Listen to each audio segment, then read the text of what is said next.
Magandang umaga, Wana. O Wana, mabuti hindi ka nahuli Magandang umaga sa'yo. Magandang umaga sa maestra naming maganda at sa principal namin na mukhang impacta. Anong impacta? Ano sinasabi mo, Wana? Ano po? Ang sabi ko po, Diwata, bingin na naman po kayo Miss Minchin. Palibasa, matanda na kayo. Magandang araw po sa lahat ng mga tagapakinig ng channel na ito. Ang ibabahagi ko pong kwento sa inyo ay ang pagpapatuloy ng kwento ni Wana, ang tamad na albularya. Matapos ngang matalo ni Wana ang mga aswang sa baryo ng kanyang tiya Bebang, ay umuwi na sila ng kanyang mga magulang, na tanging ang pinsang si Mila lamang ang nakakaalam ng sikreto ni Wana. Na ito talaga ang tumalo sa mga aswang at sa matandang manlalason. Lingid kasi sa kaalaman ng iba, sa likod ng tamad at pilya na batang si Wana ay nakakuble ang isang magaling na batang albularya. Mabuti na lang, natalo ni Milang mag-isang mga aswang. Ano Berto? Kaya nga naman, wala tayong kamalay-malay. Sinusugod na pala tayo ng mga aswang. Kayo kasing mga lalaki, hindi ba naman maawat sa pag-inom? Kaya mga lasing na kayo pagsapit ng gabi. Mabuti na lang walang nangyaring masama at hindi din napahamak itong si Wana. Naku Nay, nagsisisihan pa kayo ni Tatay Berto? Pareho lang din naman kayong natutulog. Ikaw, hindi ba? Hindi po, tinulungan ko nga po si Ate Mila sa pagtalas sa mga aswang. Hay nako, Wana, huwag mo nga kami pinaglululoko ng tatay mo. Ano naman na magagawa mo, Aber? Sinabayan ko po ng asin ng mga pangit na aswang at yung isa, inampas ko ng sili sa mukha. Naiiyak pa nga siya sa akin Magsasalita pa sana si Aling Berta pero sinabihan siya ni Mang Berto. Buti pa, tumahimik ka na lang dyan. Makinig na lang tayo kay Wana. Sinenyasan pa siya nito na hayaan na si Wanang magkwento at sakyan na lamang nila. O tapos anak, ano nangyari pagkatapos nun? Ayun nga Tay, umiyak ang pangit. Tapos tumakbo palayo. Tapos nakita ko sa Ate Mila na muntik ng sanggapan ng dalawang aswang. Kaya sumenyas ako sa mga kaibigan kong engkanto para tumulong. Kaya ayun, tinulungan nila si Ate Mila. Oh, tapos, ano nangyari? Di natalo naman ni Ate Mila ang mga pangit na mga aswang. Tapos tumating na sila kapitan. Teka, hindi ata kayo naniniwala sa akin Tay. Pati na rin ikaw nanay. Hindi naman talaga kapanipaniwala ang kwento mo Naku, di na nga lang ako magkukwento. Tumahimik na nga lamang si Wana, kaya naman sinabihan namang Berto ang asawa na sinabi na umunong hayaan na lamang si Wanang magkwento. Ayan tuloy ay nagtampo ang bata.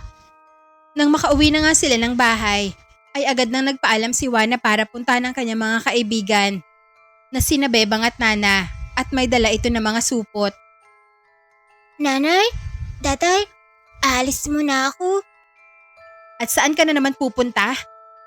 Kararating lang natin, Wana ha? Aalis ka na naman agad? Saan mo naman dadalhin yung mga supot na dala mo? Bibigay ko lang po ito kay Bebeng at kay Nanay. Nagbaon ka pa talaga ng pagkain para ibigay sa mga kaibigan mo? Apo Nay, iningi ko naman po ito kay Tia Bebang.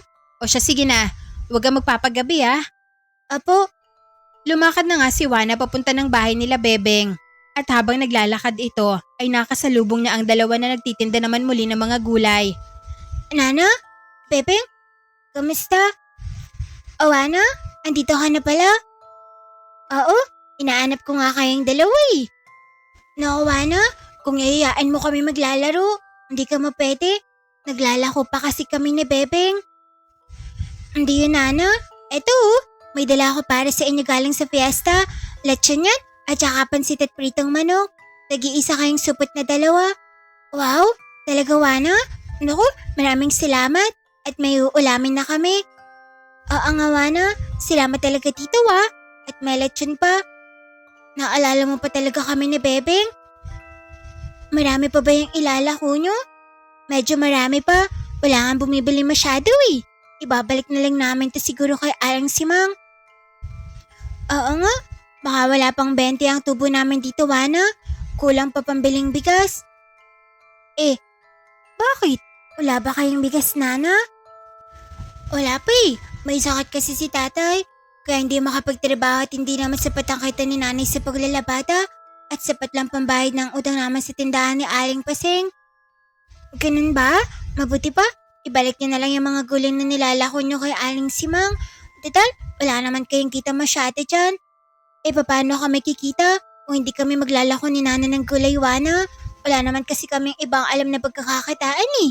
Kailangan ka din kasi ng pera. Bundes kasi si Inay. Alam mo na, Wana, malapit na yung mga anak. Wala pa kaming ipon. Oo nga, Wana. Mahirap kasi ang maging mahirap eh. Hindi kagaya niyo na maraming lupa at mga alagang hayop. Kaya nga ibalik niyo na yun kay Aling Simang eh. At huwag na kayong kukuha dun. Sa amin na kayo kumuha ng mga gulay na ibebenta. Ano? Sa'yo, Wana? Oo, marami namang pananim dun si tatay ng mga gulay eh. Yung iba nga minsan nabubulok lang. At ang iba, inihingi lang sa kanya. Kaya mabuti pa, kunin na natin yun at ibenta. Tapos sa inyo lahat ang kita. Ayos pa? Talaga, Wana? Pero baka pagalitan ka ng tatay at nanay mo. Hindi yun. Ang bait kaya ni Tatay Berto. At si Nanay Barta naman. Masungit lang yun minsan, pero mabait din yun. Nga lang, hindi halata kasi ang pangit niya talaga. Natawa naman si Bebeng at Nana dahil sa kakulitan ni Wana. Dahil sa sinabi nito sa kanyang Nanay Berta na pangit daw ito. Pero Wana, ang layo nga ng mukha mo kay Aling Berta, no? Syempre, mana kasi ako sa Tatay Berto ko at hindi kay Nanay. Pero kahit si Mang Berto, hindi mo din kamukha, Wana. Maputi ka kasi. Tapos ang nanay at tatay mo, parehong kayo manggi. Kasi, nagtatrabaho si Tatay Berto sa taniman namin. Tapos si nanay naman, maitim talaga. Kaya inborn talaga na pangat yun. Kaya malamang, kay Tatay Berto talaga ako nagmana siguro. Baka nga siguro, at palaging nasa bukid niya si Mang Berto, kaya umitim siya. Paano, Nana? Bebeng? Dali na, ibalik niyo lang kay Aling Simang. At sinuli na nga nila Bebeng at Nana ang mga gulay kay Aling Simang at ibinigay ang kanilang kita rito. Aling Simang, ibabalik na po namin ang mga gulay niyo. Ito po ang kita namin, oh. Ano, ganito lang ang kita niyo, Bebeng. Aling Simang, wala kasing masyadong bumipili. Ang sabi ng iba, luma na daw po yung gulay. Ay nako, ang sabihin niyo, tinatamad siguro kayong dalawa. Nahawa na yata kayo dito kay Wanang tamad. Hindi po, Aling Simang. Wala namang kasalanan si Wana dito eh. Sadyang alam lang po ng mga tao na hindi na po sariwa ang mga gulay na tinda namin. Ay nako, ang dami niyo pang dahilan na dalawa. Sige na, ilagay niyo na yan dyan at umalis na kayo. Aling Simang, yung tubo po namin ni Pepe, nasa na po? Anong tubo bang sinasabi niyo? Ilugi pa nga ako sa inyo. 100 lang na benta niyong dalawa. Tapos hihingi pa kayo ng tubo niyo. Wala. Kaya sige na, umalis na kayo. Aling Simang, hindi po ba? Dapat may kita kami na 20 sa 100 na kikitain naman ni Nana. Kaya dapat may 20 po kami sa inyo. Anong 20? Hindi nyo nga nabenta lahat. Lugi pa ako sa inyo. Sige na, umalis na kayo. Bago pa ako malasin sa inyong dalawa. Nakita naman ni Wana na nalungkot sina Bebeng at Nana dahil hindi sila binigyan ng kita sa nilalako nila kay Aling Simang. Kaya naman nagsalita na ito. Aling Simang, hindi naman po tama yun. Kumita naman po sina Bebeng at Nana sa paglalako ng gulay niyo po ah. Ang kaso, wala lang po talagang bumibili sa mga gulay niyong bulok. Aba, huwag ka makialam dito, Wana. Ang sabihin mo, nahawa lang sa katamaran mo yung dalawa mong kaibigan. Kaya ganyan. Hindi po, Aling Simang. Wala pong kinalaman dito si Wana. Wana, tira na nga. Umalis na lang tayo dito. Talaga namang bulok yung tindang gulay niyo, Aling Simang ah. Kasing bulok ng ugali niyo po. Kaya hindi kayo umaasenso dahil masama ugali niyo. Aba, pesteng bata ka. Baka gusto mong. Nagulat si Wana, Bebeng at Nana na may nagsalita at ito ay si Aling Berta na nanay ni Wana. Ano, Aling Simang? Anong gagawin mo sa anak ko? Nanay, nandito po kayo. Narinig ko lahat ng usapan niyo ng mga bata. Ang tanda mo na, umapatol ka pa sa mga bata. At ang galing mo din, no? Pinaghirapan nila Bebeng at Nana na ilako yung mga gulay mo na bulok. Tapos hindi mo sila bibigyan. Huwag ka makialam dito, Berta. Wala kang kinalaman dito. Anong wala? Nakita kong sinisigawan mo tong anak ko, Aling Simang. Pakialamera naman yung anak mong tamad. Ano? Pakialamera? Nagsasabi naman ng totoo si Wana. Baka nakakalimutan mo, Aling Simang, na lupa namin ang tinatayuan ng pwesto mo. Baka mainis ako. Ipagiba ko yan. Nanay, tama na po. Huwag niyo na pong ipagiba ang tindahan ni Aling Simang. Kita mo na Aling Simang? Kahit sinisigawan mo itong anak ko, nakikiusap pa na wag kung ipagiba ang tindahan mo. Kaya pasalamat ka kay Juana. Hindi naman nakapagsilita pa si Aling Simang. Kaya naman hinila na ni Berta si Juana, Bebeng at Nana papalayo sa lugar. Tara na Bebeng, Nana, sumama kayo sa amin ni Juana sa bahay. Sumama nga sina Bebeng at Nana kina Juana at Berta papauwi sa bahay nila. Huwag na kayong kumuha ng mga gulay na ititinda nyo dun Bebeng ha, Nana? At ang sama ng ugali ng matandang yun. Nga po ang sabi ko sa kanila, Nay. Sabi ko nga po din na lang kami kumuha sa taniman natin. Total mamanahan ko din naman po yun sa inyo ni Tatay Berto pag namatay kayo. Ano? Pesting bata ka. Buhay pa kami ng tatay mo. Parang gusto mo na kaming mawala. Biro lang po, Nay. Kayo naman, galit ka agad. Sandali, Bebeng, Nana. Hintayin niyo ako dito ha. Sige po, Aling Berta. Lumakad si Berta papunta sa kanilang kusina at maya-maya ay may dala itong 2 supot ng bigas. Eto, dalhin niyo sa bahay niyo. Alam ko na may sakit ngayon ng tatay mo, Nana. At ikaw, Bebeng, buntis ang nanay mo, hindi ba? Kaya etong bigas, kahit pa paano makakatulong na yan sa inyo at hindi na kayo bibili ng ilang araw. Salamat po, Aling Berta. Binigyan na nga kami ni Juana ng ulam po. Tapos binigyan niyo pa din po kami ng bigas. Kaya maraming salamat po sa inyo. Wala Nana. Sabi ko naman sa inyo, kahit pangat lang si nanay, pero mabait naman yan. Anong pangit? Ikaw na kanina ka pa ha? Lumapit naman si Mang Berto sa kanila at nakita nito ang 2 mga supot ng pagkain at bigas ni Nana at Bebeng. Tatay, andito po pala kayo. Magandang araw po, Mang Berto. Alam mo ba Berto, muntik na ako mapaaway kanina. Yung Aling Simang na yun, pinalako ba naman ng 2 bata tapos hindi niya bibigyan ng kita? Tama ba yun? Kung hindi nga lang kay Juana, pinagiba ko na yung tindahan niya ng gulay sa lupa natin. Pabayaan mo na lang siya. Alam mo namang masama talaga ang ugali nun eh. Pero Aling Berta, mag-iingat po kayo. Baka po kasi gantihan kayo ni Aling Simang. Balibalita kasi na may lahi yung mangkukulam. Huwag ka mag-alala, Pepe. Hindi tatabla ng kulam ang nanay ko kasi mukha din siya mangkukulam. Ikaw talaga, Juana. Magtigil ka nga. Nanay naman, nagbibiro lang naman ako. Namimingot ka kaagad. Kanina ka pa kasi. Biro ka ng biro. Alam mo namang mainit ang ulo ko. Nagwika naman si Mang Berto na tama na umano yon at inilabas nito ang kanyang pitaka at binigyan pa ng tagda 200 sina Bebeng at Nana. Kaya dito ay hindi maiwasang maiyak ng 2 bata dahil sa kabaitan ng mag-anak ni Juana. Naku, Bebeng, Nana, huwag na kayang umiyak. Sige kayo, magagaya kayo sa itsura ni Nanay Berta na pangit. Muli na namang napingot si Juana ng kanyang Nanay Berta at dito na natawa sina Nana at Bebeng. At pagkatapos ay nagpaalam na ang mga itong uuwi na at muling nagpasalamat sa kanila. Samantala, sa naging kalaban ni Juana na si Mercedes ay galit na galit ito kay Juana. Lalo na nang makita ang paso sa mukha nito. Nadala ng paghampas ni Juana ng sili sa mukha nito dahilan para mapaso at magkapeklat ito sa mukha. Magbabayad ka sa akin, bata ka.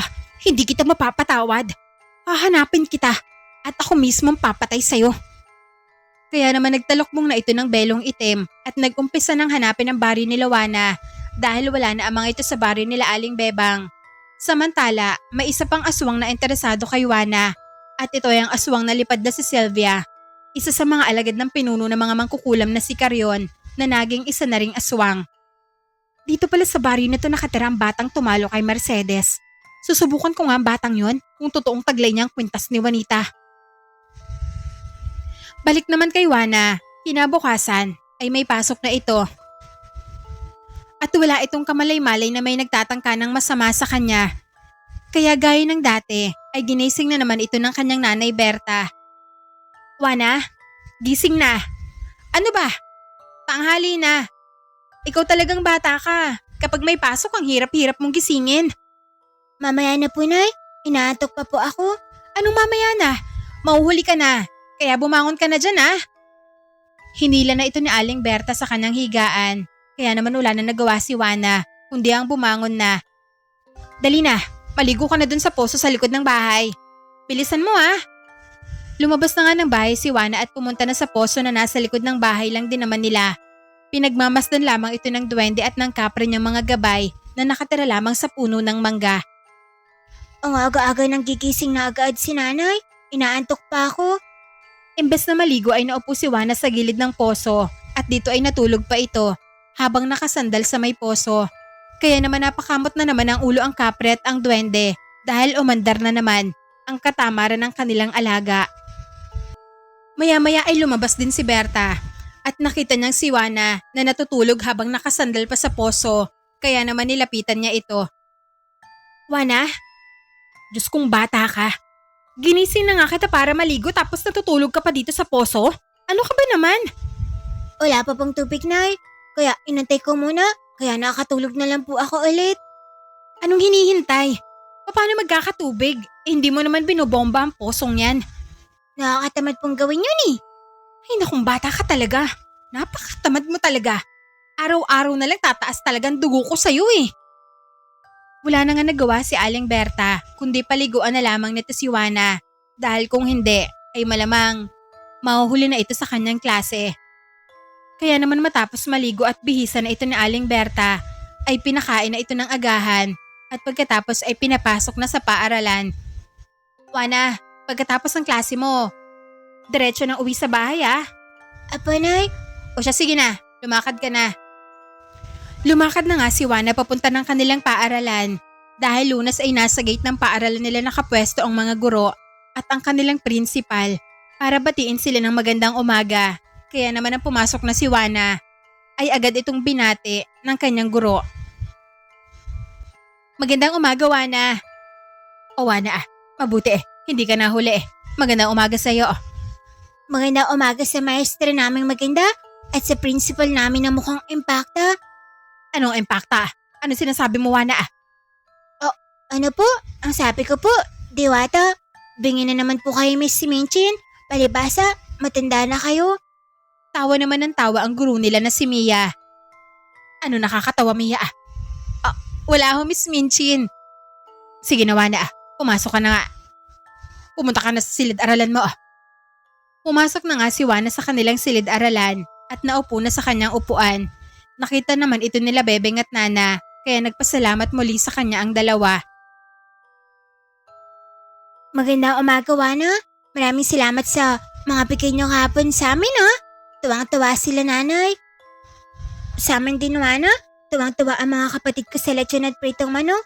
Kaya maraming salamat talaga sa iyo, Wana. Walang naman yun, Bebeng. Nana. Pumasok na nga ng silid-aralan ng kanilang guro kaya tumigil na sila sa pag-uusap at nagsimula na ang kanilang klase. Ngunit ilang sandali lang ay tinawag ng principal nila ang kanilang gurong si Mia at sinabing doon muna siya magturo sa kabila at absent ang isa nilang guro. Mia, doon ka muna sa kabila. Ikaw muna magturo doon. Absent ang guro nila doon. Masama ang pakiramdam. Pero ma'am, paano naman ho mga estudyante ko? Ako muna magtuturo sa kanila. Susubukan ko ang galing nila. Sige ho.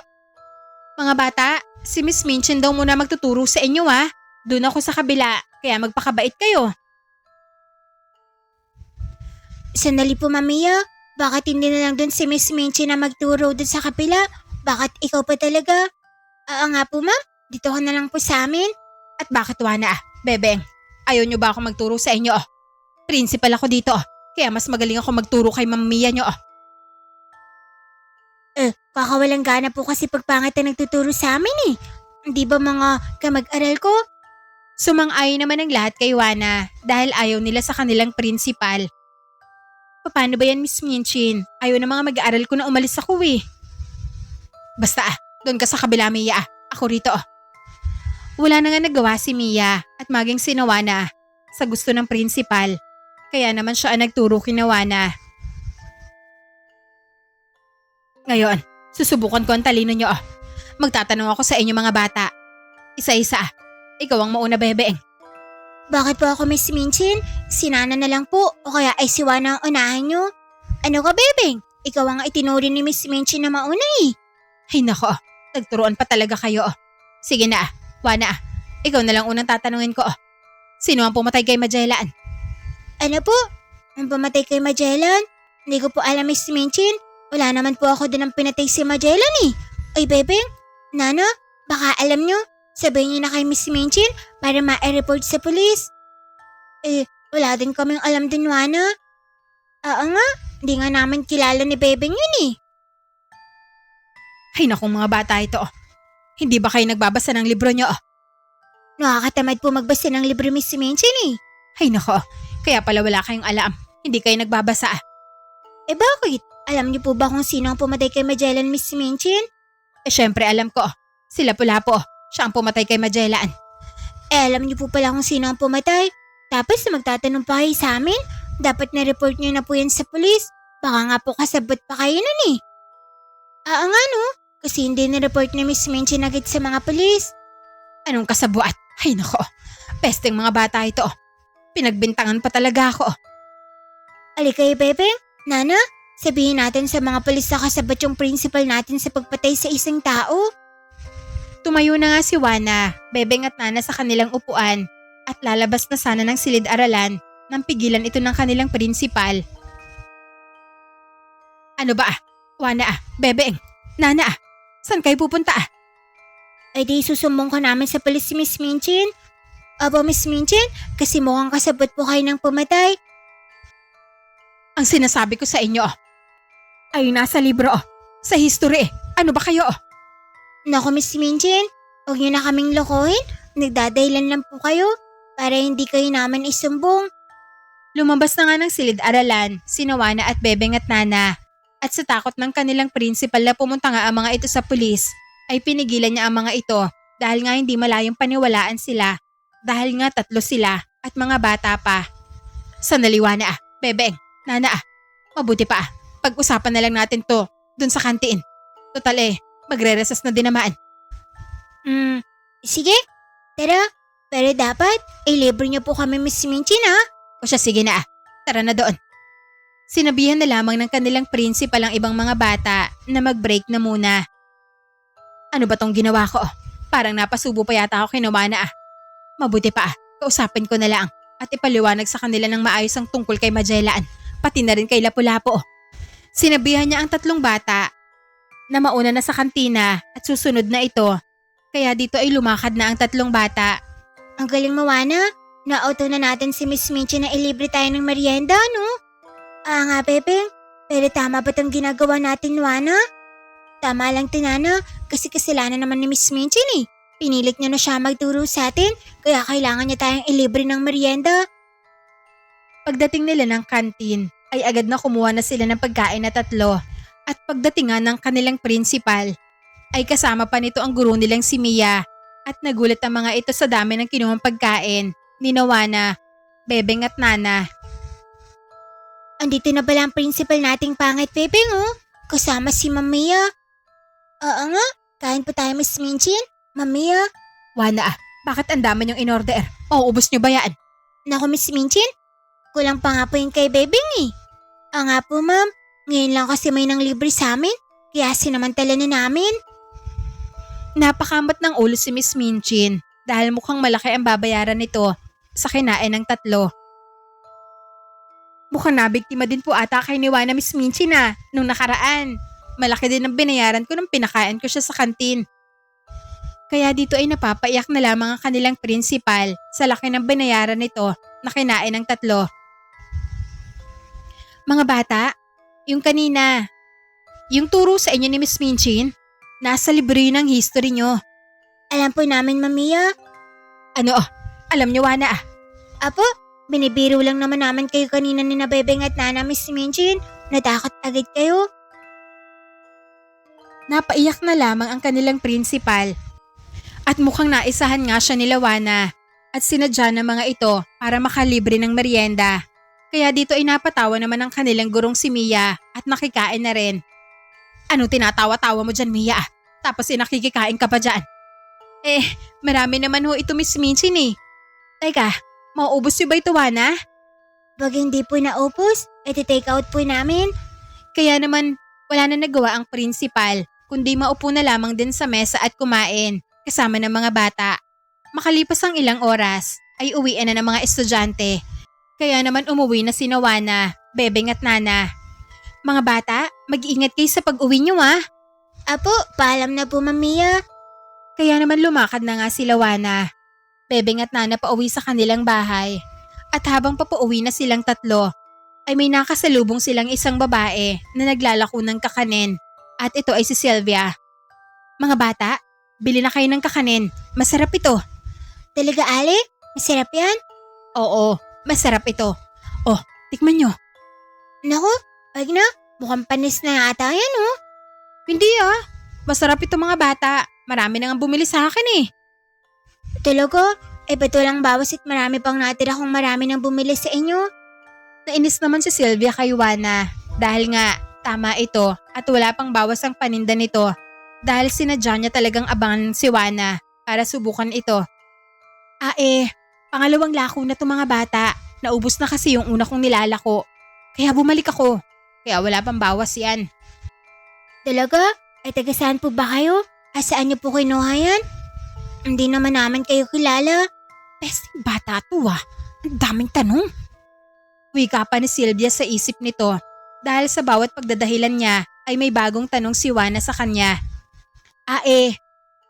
Malayo pa ako mga bata. Sa kabilang baryo pa ako.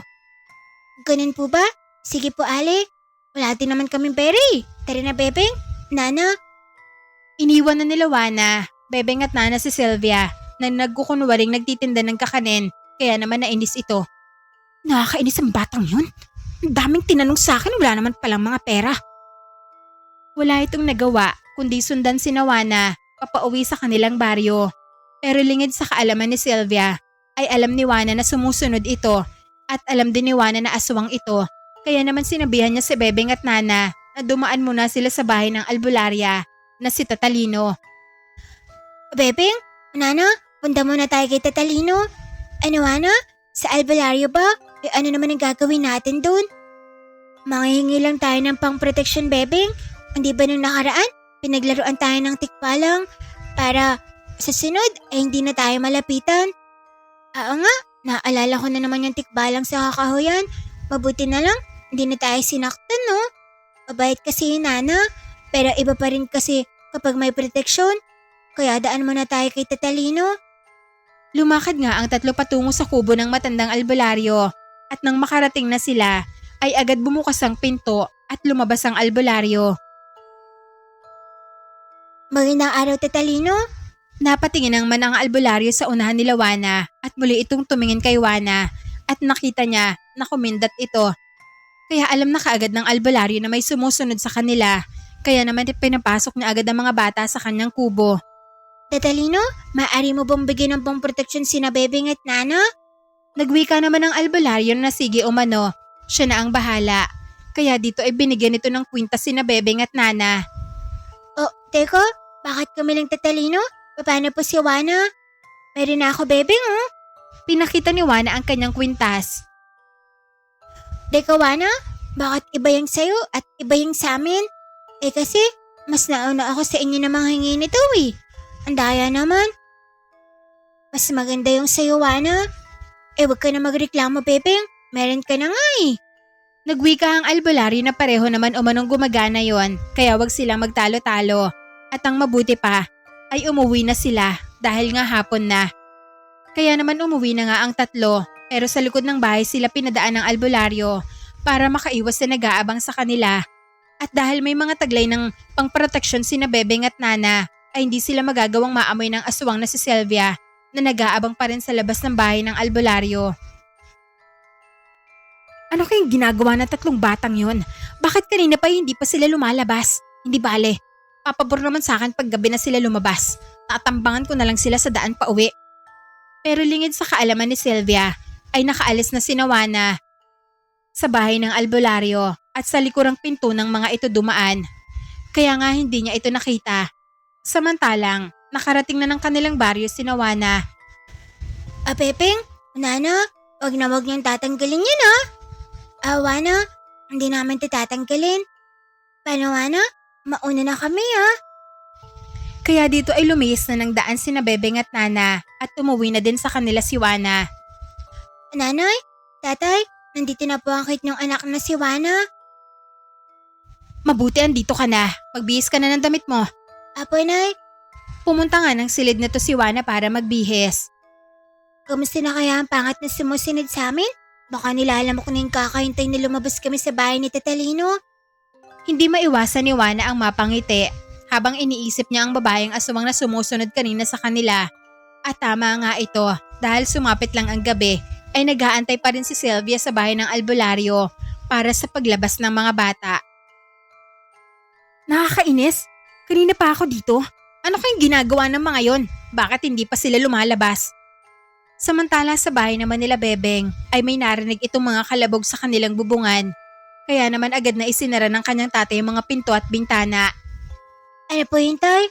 Nagwika naman ng kanyang tatay na may aswang umano sa labas. Ano po? May aswang? Nagwika ang kanyang tatay na oo umano. At hindi yun may iwasan dahil nga buntis ang kanyang nanay. Kaya kailangan umano na bantayan nila ito ng maigi. Samantala, ganun din ang nangyayari kina Nana dahil may aswang din na umaaligid sa bahay ng mga ito. Dahil nga may sakit ang tatay nito, kaya naman wala din tulog na. Nagbantay si Nana sa kanyang tatay na may sakit. Samantala kay Wana naman matapos kumain, ay lumabas pa ito ng bahay nila at pumunta sa likod ng bahay. Doon sa puno ng mangga kung saan may papag at tumambay muna ito roon. Maya-maya, lumitaw ang mga gabay nitong kapre at duwende mula sa kanyang likuran. Magandang gabi, Nuno. Kapriti. Nagmagandang gabi naman ang mga ito kay Wana. Nuno, Kapriti, nasan si Wawi? Nagwika ang duwende na naglilibot umano yon. Hindi kasi makaperme ang tikbalang na yon sa iisang lugar. Ganun ba? Siya nga pala, kanina may aswang na sumusunod sa amin ni na Bebeng at Nana. Pero ayun, niligaw ko. Kawawa nga eh. Baka hanggang ngayon, andun pa rin siya nag-aantay sa bahay ni Tatalino. Sabay hagik-hik ni Wana. Napatawa naman ang mga duwende at kapre sa ginawa ng kanilang alaga at natutuwa sila dahil mas gumagaling na si Wana. Dahil madali na niyang nalalaman ang mga nagukunwaring mga kalaban. Sinabi naman ng kapre na meron umanong aswang ang umaaligid ngayon sa bari nila, isang andodono at isang tiktik. At umaaligid umano ang mga ito sa bahay ng mga kaibigan ni Wana na si Bebeng at si Nana. Nagwika ang kapre na oo umano. Isang andodono ang nasa bahay ng kaibigan nitong si Nana at balak biktimahin ang tatay nitong may sakit.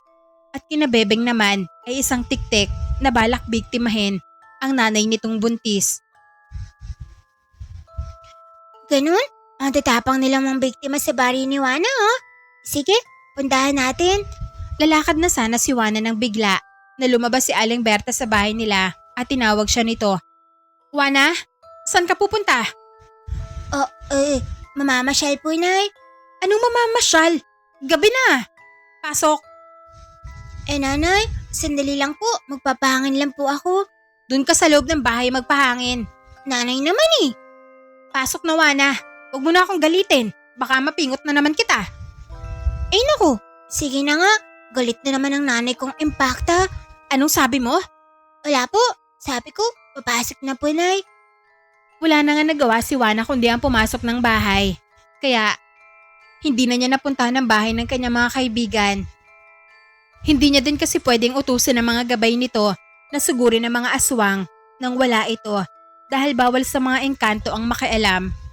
At maaari lamang silang makialam kapag nasa panganib ang kanilang amo o kaya ay kapag inutusan sila nito pero kailangan ay andun din ito sa lugar. Kaya wala ding nagawa ang mga gabay nito dahil hindi makaalis si Wana sa pagbabantay ni Berta.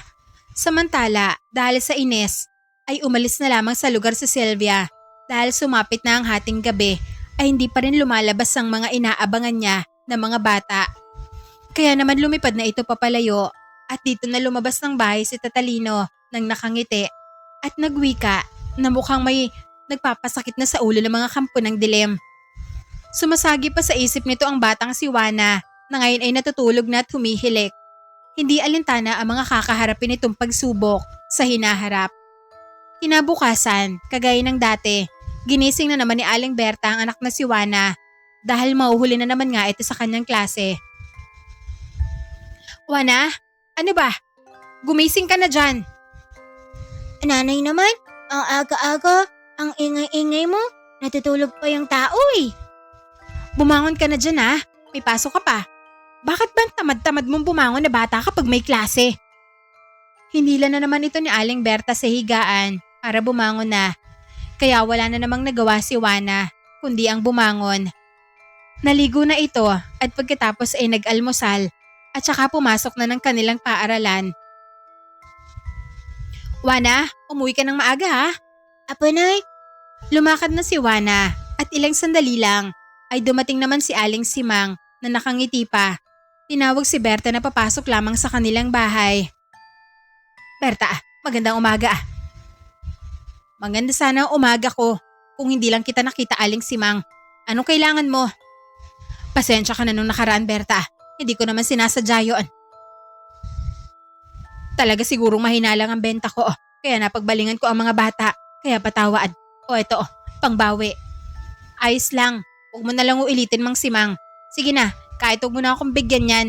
Dalhin mo na lang sa inyo. Hindi, Berta. Niluto ko nga ito para sa inyo bilang pambawi ko. Sayang lang. Umalis na pala si Juana. Hindi sana ito tatanggapin ni Berta. Pero biglang dumating si Berto. Nakita niyang ginisang munggo ito at paborito niya yon. Kaya sinabihan niya ang kanyang asawa na tanggapin na ito at nakakaya kung kanilang tatanggihan dahil nag-abala pa ito na ipagluto sila. Agad naman itong tinanggap ni Berta at nawala sa isip nila ang sinabi ni Bebeng na may lahing mangkukulam itong si Aling Simang. Sige, akin na. Salamat, Aling Simang. Masarap yung ginisang munggo kaya kainin nyo na habang mainit pa. Iiwan ko na muna lagayan ko. Babalikan ko na lang yan mamaya. Sige, iwan nyo na lang ho. Balikan mo na lang mamaya. O kaya ipapahatid ko na lang kay Juana pag uwi niya. Lumakad na nga ang matandang si Simang at ngumiti pa ito nang nakakaloko habang papalayo at nagwika. Ngayon, tingnan natin kung may magagawa pa kay mag-asawa. Lalo ka na, Berta. Magbabayad ka sa pamamahiya mo sa akin noong nakaraang araw. Lumakad na nga ito papalayo at pumasok naman ng bahay ang mag-asawang Berto at Berta. At dito ay walang kaalam-alam si Juana sa mangyayari sa mga magulang nito, pati na rin ang mga gabay nito dahil sa sumama ang mga ito kay Juana sa pagpasok niya sa paaralan. Pagkakain nga ng mag-asawang Berto at Berta sa niluto ni Aling Simang ay agad nang natumba ang dalawa. At balik naman kay Juana sa paaralan nila ay hindi pumasok sina Bebeng. Kaya naman nag-alala ito sa mga kaibigan niya. Bakit kaya hindi pumasok si Bebeng at Nana ngayon? Nag-umpisa ng kanilang klase hanggang sa sumapit ang olang oras ay resas na ng mga ito at kagaya ng dati ay pumunta na si Juana sa kantina para bumili ng pagkain. At dahil wala ang mga kaibigan nito ay siya lamang mag-isa ang nasa mesa. Nakita naman ito ng kanilang principal na si Miss Minchin na nakikain din kaya lumapit ito kay Juana. O Juana, mag-isa ka yata ngayon. Nasaan ang mga kaibigan mo? Wala po, Miss Minchin. Absent po sila, Bebeng at Nana. Ganun ba? Kaya pala mag-isa ka lang dito. Maaari bang dito na lang ako umupo? Sige po, Miss Minchin. Naupo na nga ang principal sa mesa kung saan kumakain si Juana. Yan lang ba ang kinakain mo, Juana? Apo, wala kasi akong gana pag walang kasama. Ngayong may kasama ka na. Bakit hindi ka kumuha ng pagkain ulit doon? Sige po, kukuha po ako ulit dun, Miss Minchin. Kahit pangat yung kasama ko ay okay na din. Lumakad na nga si Juana para kumuha ulit ng pagkain. Pambihirang batang tong si Juana. Mapanlait talaga. Hay. Bumalik na nga si Juana at marami itong kinuwang sandwich at mga biskwit at may soft drinks pa. Aba Juana, sobrang dami naman yata niyan. Kaya mo bang maubos yan? Apo, kaya ko po itong ubusin. Kumain na nga sila at nang malapit nang maubos ni Juana ang kinakain ay dumating ang kanyang guro na si Mia at may pag-aalala sa mukha nito. Juana, mabuti tandito ka. May naghahanap sa'yo. Si Aling Pasing daw. Nadat na niya daw ang nanay at tatay mo sa bahay niyo na walang mga malay. Ano po, Mamiya? Walang malay si nanay at tatay ko? Oo, kaya madali ka. Umuwi ka na muna sa inyo, Juana. Sige po, Mamiya. Aalis na po ako. Umalis na nga si Juana para puntahan si Aling Pasing na sumundo sa kanya. At dito ay lumapit naman ang bantay ng kantina kay Miss Minchin. Pati na rin kay Mia at sinisingil sila nito sa kinuha ni Juana na umabot ng 200. Eh bakit ako magbabayad ng kinain ni Juana Ikaw ho talaga, Miss Minchin. Wala na dito si Juana At saka kasama mo siya dito, hindi ba Tumingin naman ang principal sa guro ni Juana na si Mia, pero bigla itong tumalikod at bumalik na sa silid-aralan nito. Kaya napakamot na lamang ng ulo ang principal at binayaran ng kinain ni Juana. Pambira itong si Juana O-order ng marami Hindi pala binayaraan. Wala na itong nagawa pa at naisahan na naman ito ni Juana. Samantalang kay Juana naman ay nadatnan nga nito sa kanilang bahay kasama si Aling Paseng na nakahiga na sa higaan nila ang walang malay na si Aling Berta at si Mang Berto at inaasikaso ng mga magulang ni Nana at Bebeng at nandoon din ang dalawa para tumulong. Nanay Berta, Tatay Berto, ano po nangyari sa inyo?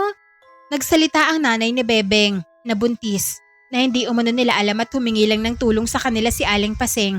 Kaya naman agad silang nagpunta rito para tingnan ang nangyari at nadatnan nga nila na nakahandusay sa lupa ang mga magulang ni Juana. Kaya naman inihiga nila ito sa kama. Nakita ni Juana na may mga butlig na sa katawan ng mga ito na kulay pula. Kaya naman nakiusap ito kay Aling Paseng na magpatawag ng albularyo. Aling Paseng, maaari niyo po bang tawagan si Tatalino?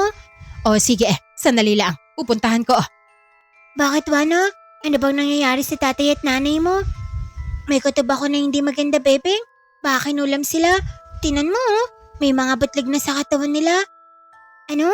Hindi kaya si Aling si mga may gawa nito, Juana? Malalaman din natin yun, Bebeng.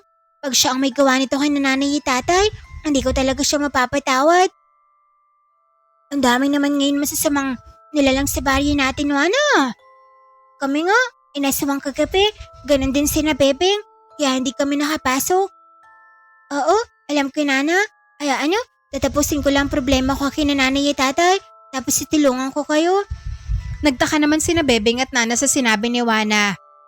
Natutulong ito. Pero hindi na sila nakapagtanong pa kay Juana nang magpaalam ang mga magulang nila Bebeng at Nana na uuwi na dahil walang bantay ang tatay ni Nana na may sakit at buntis naman ang nanay ni Bebeng at inaaswang pa. Kaya hindi ito pwedeng magtagal sa labas.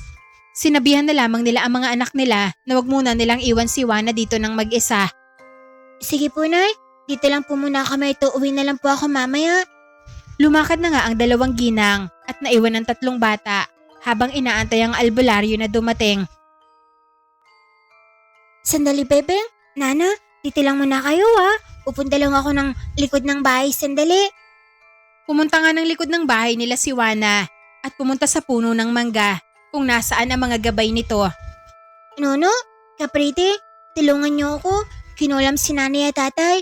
Hanapan niyo ako ng gamot para matanggal ang kulam. Agad naman na may inaabot ang kapre kay Juana na tabako na hindi pa nasisindihan. Sinabi ng kapre na ilaga niya umano yon at ipainom sa kanyang mga magulang para matanggal ang sumpa ng kulam sa mga ito. At nagwika naman ng duwende na siya na umano ang bahalang maghanap ng bahay ng mangkukulam. Kaya naman napangiti si Juana na kinuha ang tabako sa kapre at nagpasalamat siya rito at pagkatapos ay bumalik na sa loob ng bahay. Bebeng, Nana, tulungan niyo ako mag-init ng tubig Sige, Juana, pero ano yung hawak mo? Tabako yan Saan mo yan kinuha? Sa kaibigan kong kapre.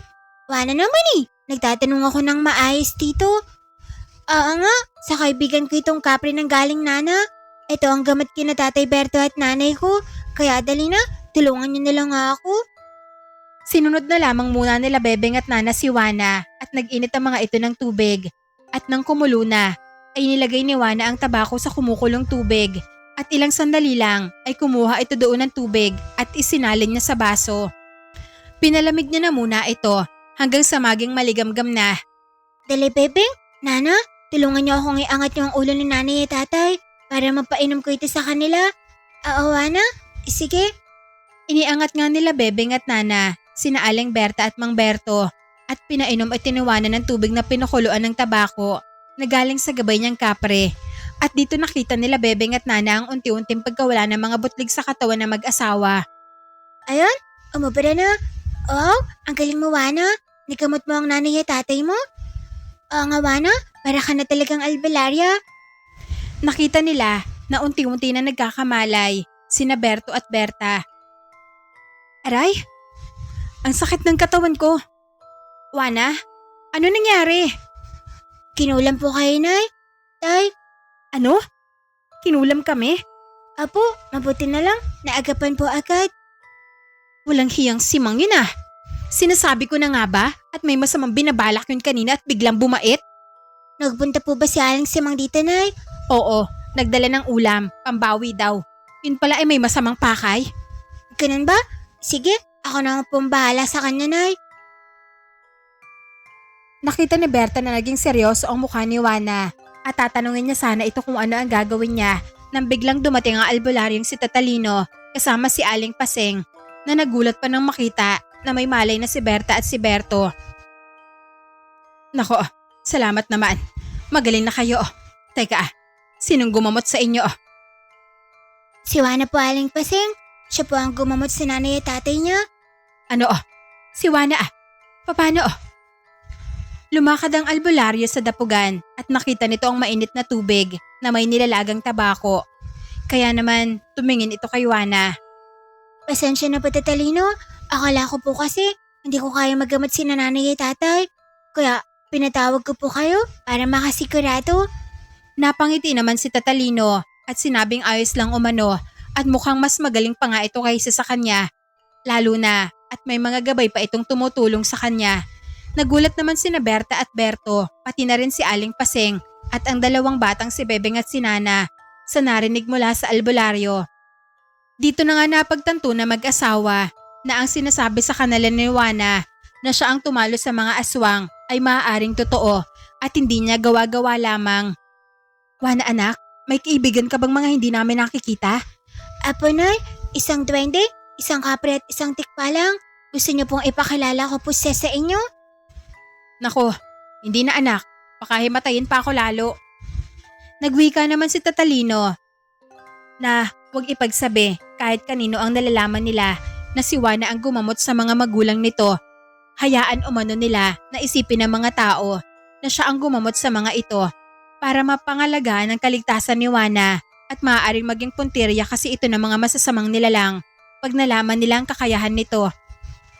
Kapwa naman sumang-ayon sina Aling Paseng, Berta at Berto, maging sina Bebeng at Nana ay ganoon din. Salamat po, Tatalino.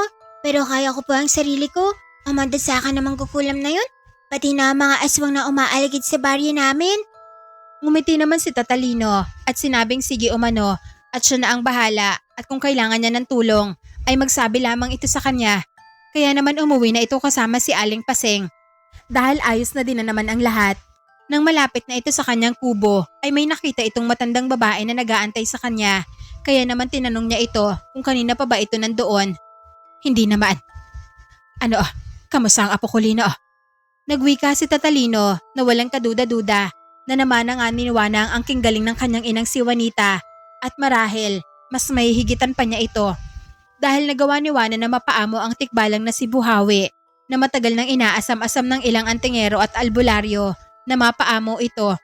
Dagdag pa ang duwende at ang kapre na hindi siya iniiwan kaya wag umano itong mabahala sa kanyang apo. Oh Lino, dahil hindi pang karaniwang bata si Juana taglay niya ang dugo ng isang mangkukulam at albularyo. Kaya naman kinakatakutan nito ng kanyang lolong si Carrion na ibinenta na ang kaluluwa sa Diablo para lubos na maging aswang. Pero hanggat buhay si Juana ay hindi siya magtatagumpay dahil ang apong kinakatakutan niya ay siyang tatapos sa mismong kasamaan niya balang araw. Hindi na nagsalita pa si Tatalino at pumasok na ng bahay niya ito. Samantala, balik sa bahay ni Juana ay nagpaalam ito sa kanyang mga magulang. Nanay, tatay, ngayong ayos na po kayo?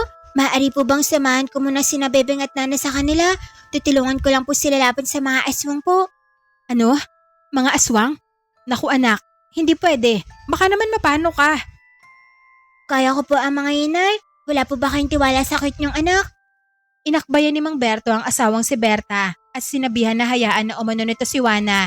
Sinabi ni Mang Berto na sige na umano, basta mag-iingat ito at pagbalik niya ay may sasabihin sila sa kanya na importante.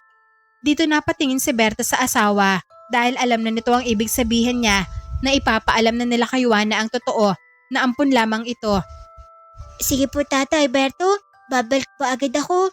At dito ay lumuhod naman si Aling Berta sa harap ni Juana at niyakap ng mahigpit ang anak at napapatulo na lamang ang luha nito. Ang baho niya po, Nay. Hindi po yata kayo naliliko. Parang kaamoy niya yung mangkukulam.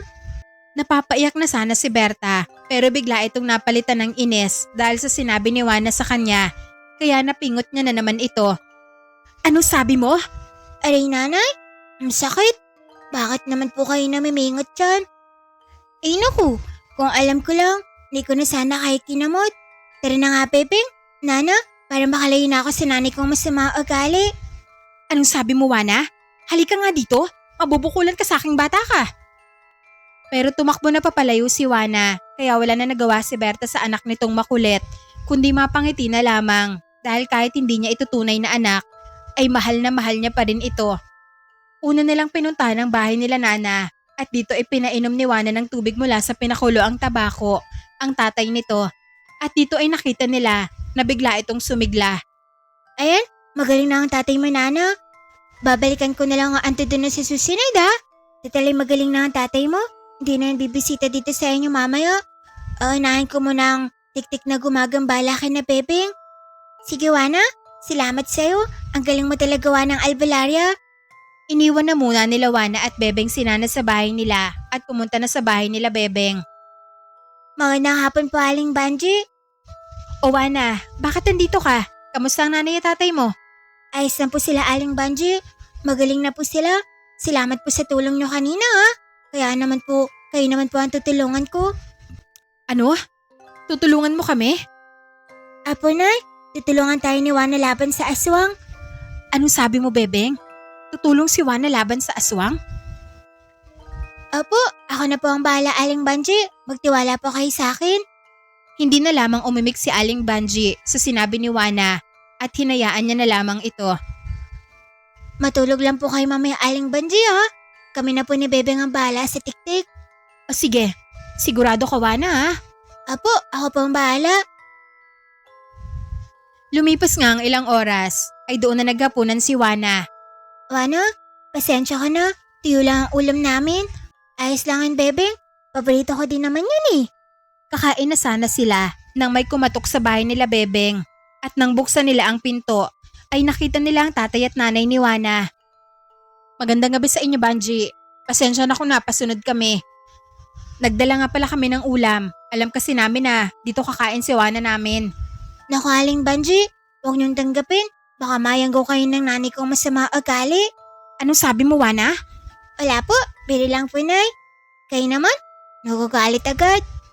Kinuha na ni Juana ang ulam sa kanyang nanay Berta at nagpasalamat at inilagay na ito sa mesa.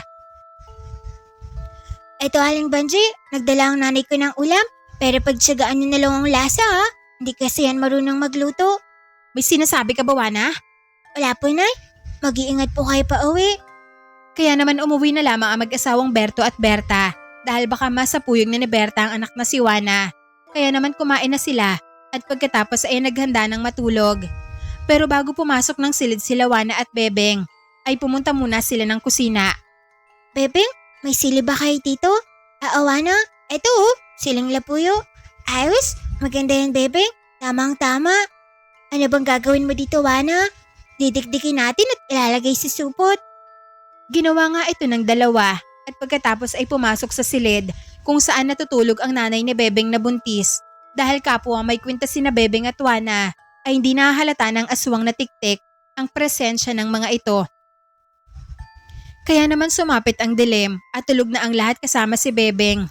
Ay nanatiling gising naman si Juana at nagkakape sa loob ng kwarto nila. Ang tagal naman ng tiktik na yun. Nakakainip naman na ang pagdating niya. Maya-maya ay nakarinig na si Juana ng kalabog ng bubungan. Kaya alam niya na dumating na ang kanilang hinihintay. Kaya naman, ginising na niya si Bebeng. Gising na, Bebeng? Dali, andyan na yung tiktik. Nagising naman si Bebeng na pupungas-pungas pa ng kanyang mata at sinenyasan ito ni Juana na huwag maingay. Juana, andyan na ang tiktik. Sandali, gigisingin ko si tatay. Ag na, Bebeng? Hindi ang magigising at may oras siya ng ginawa ang tiktik para hindi magising ang mga tao maliban sa atin kasi may kwintas tayo na pangontra at hindi niya din alam na gising at andito tayo. Kaya samantalahin natin yung Bebeng. Anong gagawin natin, Wana? Yung sili na diniktik natin, Bebeng? Abangan mo yung dila niyo, ha? Pahiran naman ang sili at huwag mong bibitawan, ha? Sige, Wana. Nag-aba nga ang dalawa at ilang sandali lang. Nakita na nila ang dila ng tiktik na parang sinulid na gumagapang pababa kung saan natutulog ang nanay ni Bebeng na buntis. At sa senyas ni Wana ay mabilis na hinawakan niya ni Bebeng habang hawak ang supot na may lamang sili. Naguhumayaw ang tiktik sa itaas ng bubungan dahil sa anghang ng sili na pinahid ni Bebeng sa dila nito. Bebeng, huwag mong papakawalan, ha? Sige, Wana. Para hindi makawala ay pinilupot pa ni Bebeng sa isang braso nito ang dila ng tiktik. Agad namang lumabas ng bahay si Wana para tingnan sa itaas ng bubungan ang tiktik at nagkukumahog itong makawala. Pero hindi ito makawala dahil pinilupot ni Bebeng sa braso nito ang dila ng tiktik at dahil mataba si Bebeng ay hindi siya kayang iangat ng tiktik. Dito na sumenya si Wana sa gabay nitong kapre na hulihin ang tiktik pero bago pa ito mahawakan ng kapre ay siya na mismo ang pumutol sa dila nito gamit ang kanyang matatalas na kuko at lumundag sa likod ng bahay para sana tumakas. Pero bigla itong napatilapon pabalik nang tadyakan ito ng isa pang gabay ni Wana na tikbalang na si Buhawi. Ano ka ngayon? Tatakas ka pa, ha? Dito na ito dinakma ng kapre para hindi na ito makawala pa. Kayo na ang bahala dyan, ha? Buhawi at Kaprite. Tumango naman ang mga ito kay Wana at umalis na dala ang tiktik na bali-bali na ang mga buto sa katawan at bumalik na si Wana sa loob ng bahay. At kita niya si Bebeng na puno ng dugo galing sa hawak nitong dila ng tiktik na pinutol nito para sana makatakas. Patawad, Wana. Nakatakas. Hindi, Bebeng. Nahuli ko na siya. Ayun, dinala na ni Buhawi at Kaprite. Akala niya, makakatakas siya kay Wanang Albularia, ha? Talaga, Wana? Ang galing mo talaga. Apir? Nag-apiran si Wana at Bebeng kahit puno ito ng dugo dahil nagawa nilang mahuli ang tiktik na may balak ng masama sa nanay ni Bebeng na buntis. Samantala, lingid sa kaalaman ni Wana ay nakita yung lahat ni Mercedes at Sylvia na kapwa nakamasid pala mula sa malayo at hindi ang mga ito sumugod dahil nakita nila na binabantayan si Wana na mga gabay nito. May araw ka din sa akin, bata ka. Ngayong alam ko ng pangalan mo. Kumanda ka sa akin, Wana. Ngayon, alam ko na kung bakit natalo ka niya, Mercedes.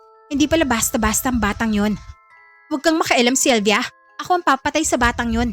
Gaganti pa ako sa ginawa niya sa mukha ko. Samantala, balik kay Wana ay napapangiti ito dahil nagawa na niyang matalo ang tiktik na gumagambala kina Bebeng.